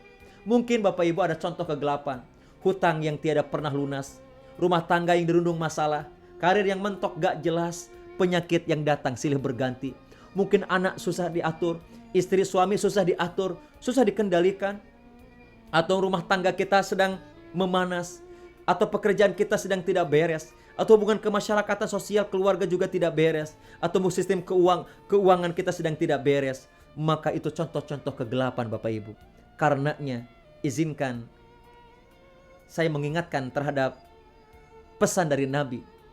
Saat bin Abi Waqqas menceritakan suatu ketika tengah kami duduk bersama Rasulullah SAW, lalu beliau bersabda, maukah kamu aku beritahu suatu doa, jika kamu membacanya dengan penuh ketulusan, dengan penuh kefahaman, ketika tertimpa masalah, kesulitan, musibah duniawi, maka Allah akan berikan jalan keluar baginya. Kemudian para sahabat itu menjawab, iya. Lalu Rasulullah SAW bersabda, bacalah doa Zunnun, yaitu Nabi Yunus. Doanya adalah, la ilaha illa anta subhanaka inni kuntu minaz zolimin. La ilaha illa anta subhanaka inni kuntu minaz zolimin. Tiada Tuhan selain Engkau, Maha suci Engkau ya Allah, sungguhnya aku telah menganiaya diriku sendiri dan aku termasuk hamba-hambamu yang zalim. Bapak Ibu, jangan segera menyalahkan siapa-siapa, tapi bertanggung jawablah terhadap apa yang kita lakukan. Bapak Ibu, jika Anda mengalami kegelapan, maka berhentilah sejenak. Temukan penyakit hati yang ada di dalam diri Anda. Bapak Ibu, jika Anda mengalami kegelapan, berhentilah sejenak. Temukan penyakit hati yang ada di dalam diri Anda.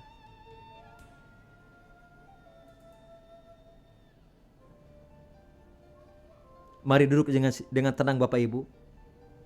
Silakan rubah cara duduknya. Duduklah dengan tenang. Duduklah dengan tegap, penuh khidmat dan kehusyuan.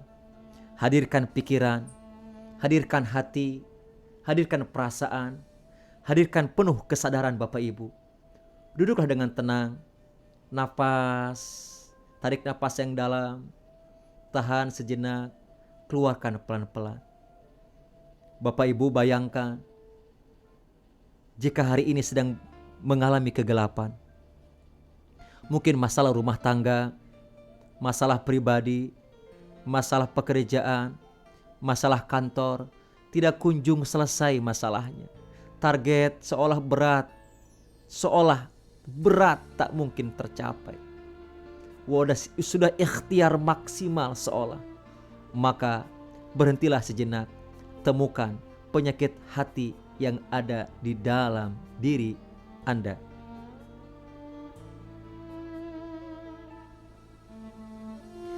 Apakah Anda punya masalah yang tiada kunjung tuntas? Bila jawabannya iya, apa kira-kira penyakit hati yang ada dalam diri Anda? Bapak Ibu, saya berikan waktu 1 menit untuk menuliskan di chatroom Zoom meeting. Kira-kira apa penyakit hati yang ada di dalam diri Bapak Ibu? Silakan Bapak Ibu, saya ingin mendapatkan respon. Apakah Bapak Ibu masih konsentrasi, setia mendengarkan, melanjutkan acara kita ini? Silakan Bapak Ibu. Saya berikan waktu 1 menit. Penyakit hati apa yang ada dalam diri Bapak Ibu, yang menghalangi doa-doa selama ini, yang menghalangi cita-cita atau target terkabul, tidak atau sulit terkabul? Apa penyakit hati Bapak Ibu yang menjadikan kita berat melakukan kebaikan, yang menjadikan kita berat untuk taat kepada Tuhan, taat kepada aturan, yang menjadikan kita berat untuk melakukan produktivitas kerja, yang menjadikan kita berat seolah untuk bekerja lebih produktif? Apa kira-kira Bapak Ibu? Silakan boleh direspon Bapak Ibu. Saya ingin membacanya. Kurang bersyukur, overthinking, egois, Masya Allah, tidak konsisten. Makasih Pak Basuki. Yang lain boleh Bapak Ibu. Pak Eri, Masya Allah, Pak Kepala Kantor kita, mengikuti hawa nafsu, Masya Allah. Yang lain silakan Bapak Ibu. Saya ingin mengetahui apakah Bapak Ibu masih stay tune, masih bersemangat mengikuti acara internalisasi corporate value ini, SFV ini. Silakan Bapak Ibu, baru 3 orang. Apa yang membuat Bapak Ibu merasa berat untuk melakukan kebaikan, melakukan kedisiplinan? Apa Bapak Ibu di antara Bapak Ibu yang kira-kira merasa berat untuk menolak gratifikasi, suap, sogok dan yang lainnya? Apa kira-kira yang merasa berat kita berdisiplin, berintegritas atau melakukan pelayanan? Kenapa kita sebagiannya bermalas-malasan untuk ke kantor atau merasa di rumah itu liburan? WFH atau WFO itu seolah berbeda, padahal sebenarnya kita masih amanah di jam kerja, di hari efektif. Silakan Bapak Ibu. Ya, terima kasih. Ada yang menjawab, ada yang menuliskan pamrih. Silakan yang lainnya Bapak Ibu. Saya berikan waktu 30 detik lagi untuk bisa merespon terhadap masalah-masalah sehingga terjadi kegelapan. Bisa jadi masalah pribadi Bapak Ibu. Mohon maaf jika ada di antara kita berat yang muslim, berat ibadah, berat bangun tengah malam, berat membaca Al-Quran, berat untuk berzikir, berat untuk saum sunnah, berat untuk berinfak, sedekah, derma, berat untuk bersilaturahim, berat untuk mengupgrade keimanan diri dengan ikut rutinitas kajian-kajian. Apa yang membuat merasa berat seperti itu? Malah di antara kita mungkin berat melakukan keburukan, berat melakukan maksiat, malah ringan melakukan maksiat, ringan melakukan keburukan, ringan melakukan dosa. Mungkin mata kita semakin tidak terjaga melihat aurat, pornografi, tangan disentuh yang bukan mahram, tangan mengambil hak orang lain atau menyakiti jahil kepada orang lain, atau telinga mendengar sesuatu yang tidak boleh lalu kita dengar, atau hawa nafsu kita malah melampiaskan ke tempat-tempat yang kurang baik, meminum minuman keras, mabok-mabokan, judi, atau mungkin melakukan persekusi, atau lebih banyak ngomongin orang lain daripada memperbaiki diri sendiri. Silakan Bapak Ibu. Ya, ada yang menuliskan pamrih, hasad, ibadah masih menjadi kewajiban, belum dimaknai dengan sungguh-sungguh, berprasangka buruk. Masya Allah. Silakan Bapak Ibu, masih ada waktu. Saya ingin mendapatkan respon. Apakah Bapak Ibu masih stay tune bersama kami?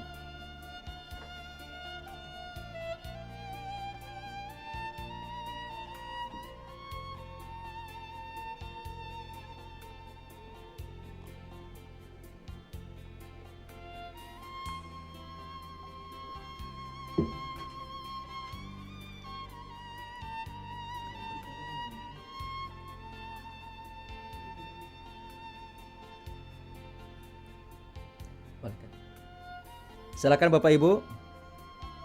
Masih ada waktu 30 detik lagi. Saya ingin mendapatkan respon Bapak Ibu dari Bapak Ibu.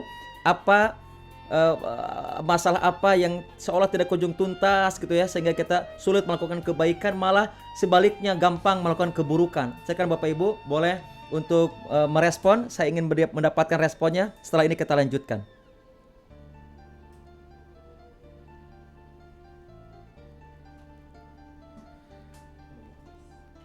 Ya, terima kasih Bapak Ibu, luar biasa responnya.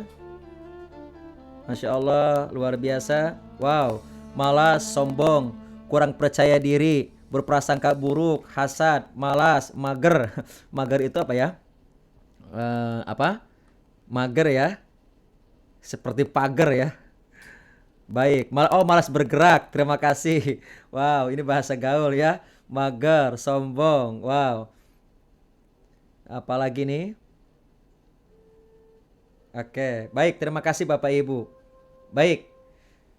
Kenapa masalah itu berhubungan dengan penyakit hati? Ya, suatu ketika Imam Syafi'i pernah mengadukan dirinya kepada gurunya namanya Al-Waqi tentang jeleknya hafalan. Lalu Al-Waqi sebagai gurunya memberikan satu nasihat. Wahai Syafi'i, tinggalkan olehmu maksiat. Imam Syafi'i yang masih muda itu bertanya-tanya, apa hubungan maksiat dengan hafalan? Apa hubungan maksiat dengan belajar? Apa hubungan maksiat dengan ilmu? Apa hubungan maksiat dengan iman? Apa hubungan maksiat dengan hati? Apa hubungan maksiat dengan rizki? Apa hubungan maksiat dengan kesehatan? Apa hubungan maksiat dengan ibadah? Apa kata gurunya Al-Waqi? Fa'inal ilmu nurun. Sungguhnya ilmu itu cahaya. Wa nurullahi la yuti bil asib, dan cahaya Allah tidak akan diberikan kepada hati yang bermaksiat. Lalu Imam Syafi'i pernah memberi saran kepada seorang pegawai yang datang kepada Imam Syafi'i untuk diberikan nasihat atau fatwa. Lalu ia bertanya begini kepada Imam Syafi'i, wahai guru, aku bekerja di sebuah perusahaan, aku bekerja di sebuah kantor. Gajiku cukup besar, namun kenapa masalahku tidak kunjung selesai? Anak-anakku berantakan, keluargaku hampir pisah, istri susah diatur, anak-anak sudah bisa dikendalikan, malas taat kepada Allah Subhanahu wa Ta'ala. Masalah demi masalah terus terjadi menimpa saya. Wahai Imam Syafi'i, wahai guru, apa saranmu, apa nasihatmu untukku? Maka Imam Syafi'i memberikan nasihat kepadanya. Tolong datang kepada atasanmu, minta turunkan gaji. Hah? Nggak salah, wahai guru. Kok minta diturunkan gaji? Bukankah dengan gaji besar aku ketika punya masalah aku bisa menyelesaikan masalah dengan uang itu? Ketika anakku sakit bisa masuk rumah sakit dan membayar biaya rumah sakit. Turunkan, minta kepada atasanmu, ke kantor, ke bosmu untuk turunkan gaji. Baik. Karena muridnya taat, mendengar nasihat gurunya, ia datang kepada bosnya. Bos, aku sudah bekerja lama. Aku minta turunkan gajiku. Sang bosnya heran. Kenapa? Kok bisa diturunkan gajinya? Kemudian datang lagi. Wahai Imam, masalahku belum juga selesai, padahal gaji itu diturunkan. Datang lagi ke bosmu. Datang ke atasanmu, minta gajimu diturunkan. Baik, akhirnya dia datang lagi kepada atasannya untuk menurunkan gajinya. Seumpama awalnya gajinya 15 juta, lalu turun pertama menjadi 10 juta, dan turun kedua menjadi 5 juta saja. Dan setelah ia digaji 5 juta, turun dari 15 juta menjadi 5 juta, maka ia melapor kembali kepada gurunya Imam Syafi'i. Wahai guru, Masya Allah, nasihatmu aku telah laksanakan. Ternyata setelah aku minta turun gaji 2 kali, sekarang gajiku hanya tinggal 5 juta. Penyakit anak-anakku sembuh, istriku semakin soleha, keluargaku menjadi harmonis kembali, masalah-masalahku tuntas selesai satu persatu, bahkan hutang-hutangku hampir lunas. Terima kasih wahai Imam. Lalu bertanya, apa hubungannya? Kenapa aku disuruh engkau untuk menurunkan gaji? Apa kata Imam Syafi'i? Ya, bisa jadi gaji 15 jutamu itu tidak seimbang dengan kinerjamu, tidak seimbang dengan performa kerjamu, tidak seimbang dengan kontribusi kepada pekerjaanmu, tidak seimbang dengan perbuatan tindakan kerjamu di kantor. Engkau boleh digaji 15 juta, tapi ternyata harga kualitas pekerjaanmu hanya 5 juta. Maka hakmu itu hanya 5 juta. Yang 10 juta itu bukan hakmu. Karena engkau kualitas pekerjaanmu, produktivitasmu bukan 15 juta. Engkau hanya memberikan hanya 5 juta saja. Maka Allah ambil yang 10 juta itu. Dengan apa? Allah ambil dengan engkau berikan masalah. Sembuhkan itu. Beli obat itu, sembuhkan ini, selesaikan itu, hutang itu. Maka 10 juta habis, engkau sesungguhnya kualitas kerjamu hanya 5 juta. Dan 5 juta itu adalah yang bersih. Bapak Ibu sekalian, semoga dapat mengambil pelajarannya. Jika ada masalah di kantor, masalah rumah tangga, masalah dalam diri kita, segera beraju kepada Allah, mendekat kepada Allah. Bisa jadi ada penyakit hati dan kurang berkahnya harta kita selama ini. Seberapa dahsyat kualitas kerja kita di kantor Bapak Ibu? Seberapa produktifkah kerja kita di kantor? Maka itulah harga di balik usaha dan ikhtiar kita di dunia maupun nanti di akhirat. Bapak Ibu, sahabat surgaku, yang kedua adalah menjadi manusia bertanggung jawab. Nabi Adam, Nabi Yunus, Nabi Muhammad tidak menyalahkan siapa-siapa. Nabi Adam tidak menyalahkan iblis ketika diturunkan dari sorga ke bumi. Padahal kita tahu Nabi Adam tergoda oleh iblis gara-gara makan buah larangan.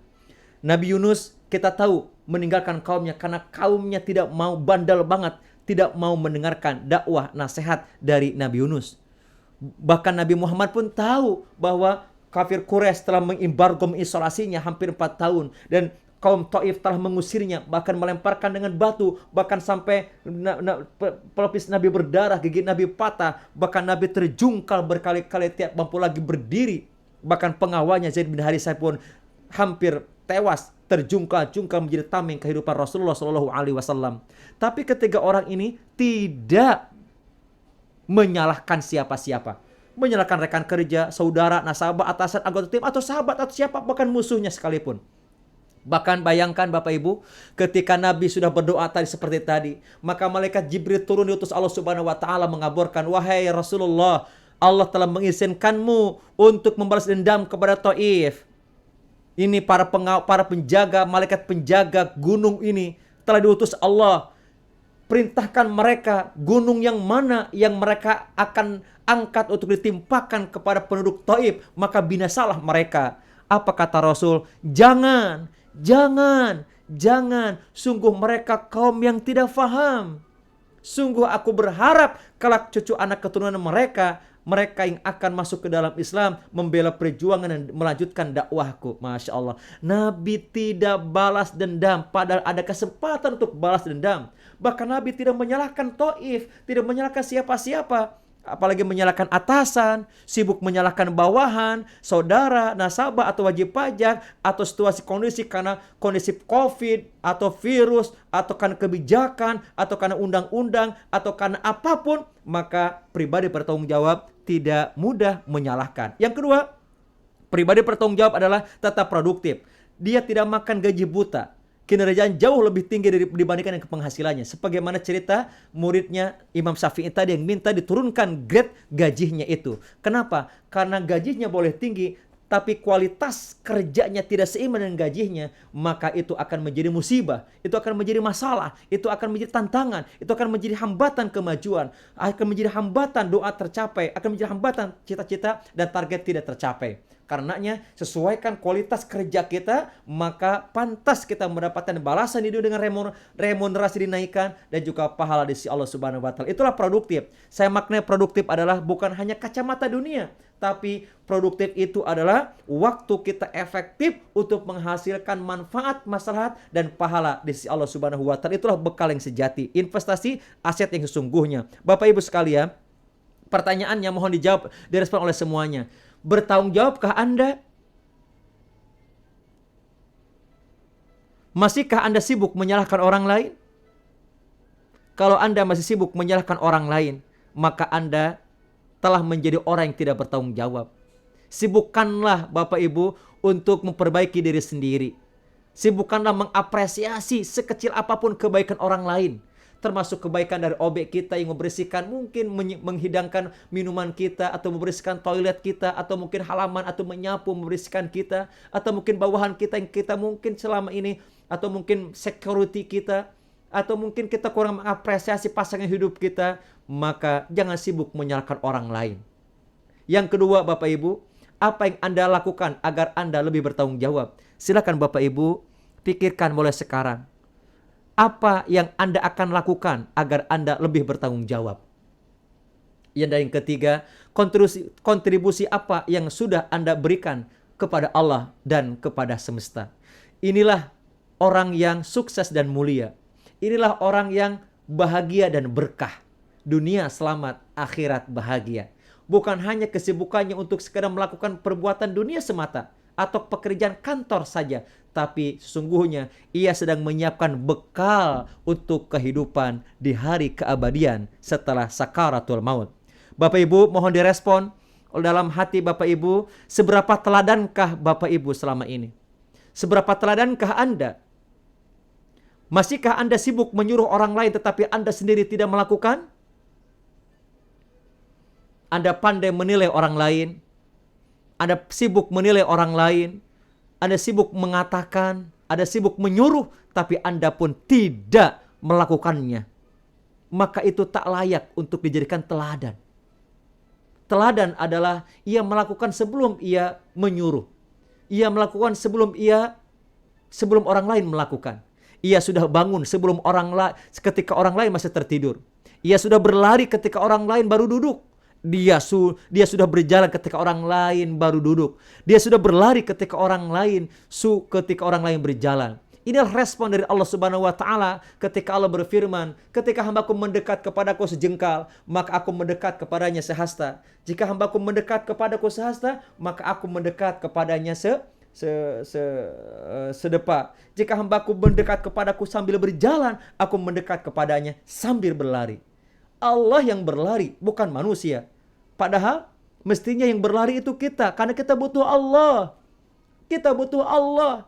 Tapi Allah berlari kepada kita, padahal kita berjalan. Padahal kita makhluk lemah. Tapi Allah sangat agresif cintanya.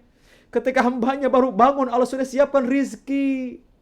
Ketika hambanya baru bangun, Allah hembuskan udara segar dengan gratis.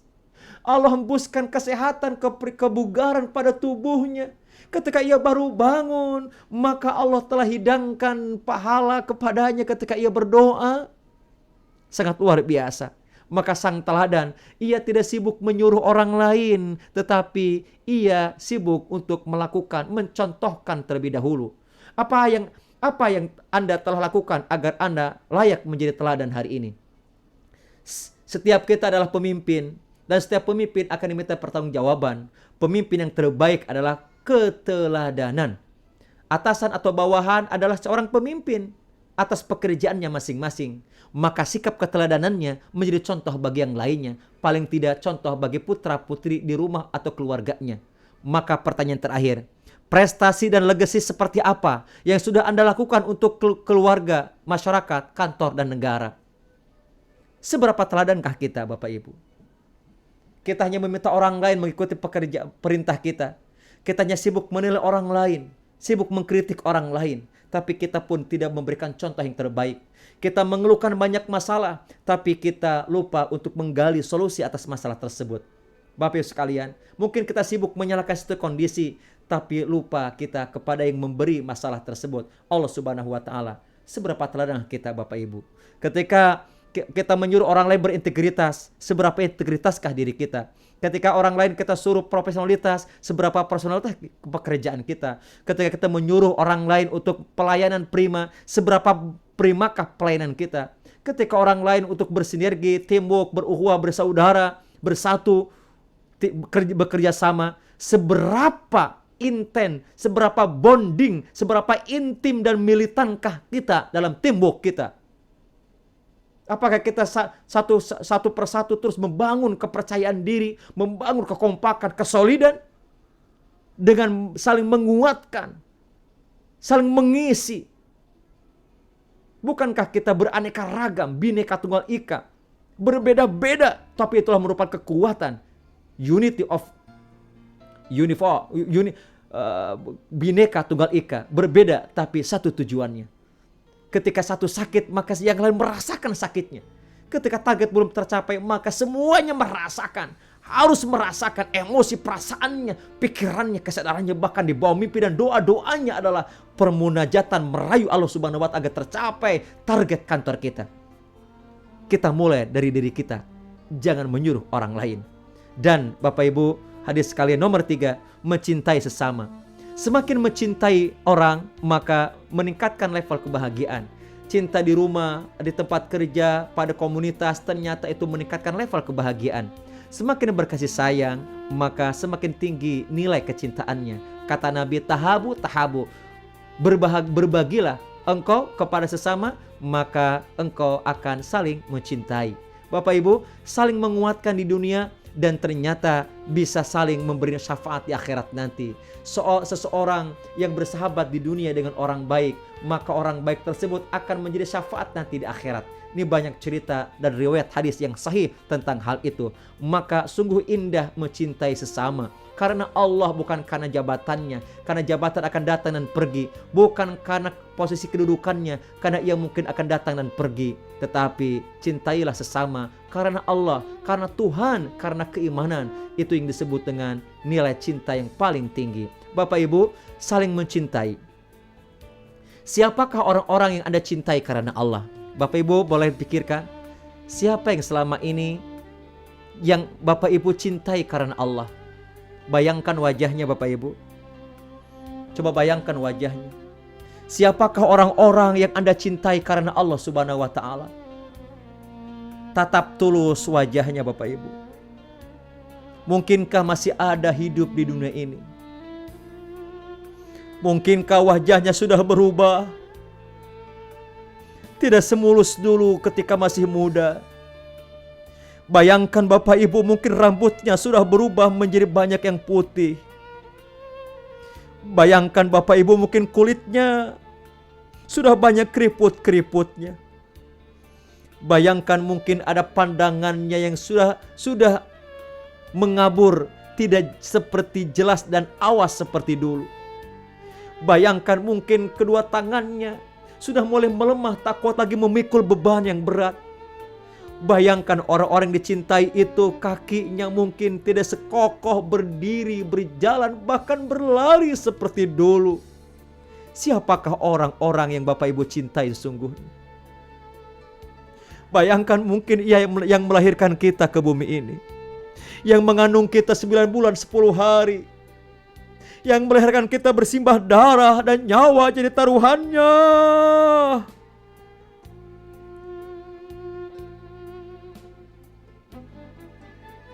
Bayangkan ia, mungkinkah ia masih ada hidup di bumi ini?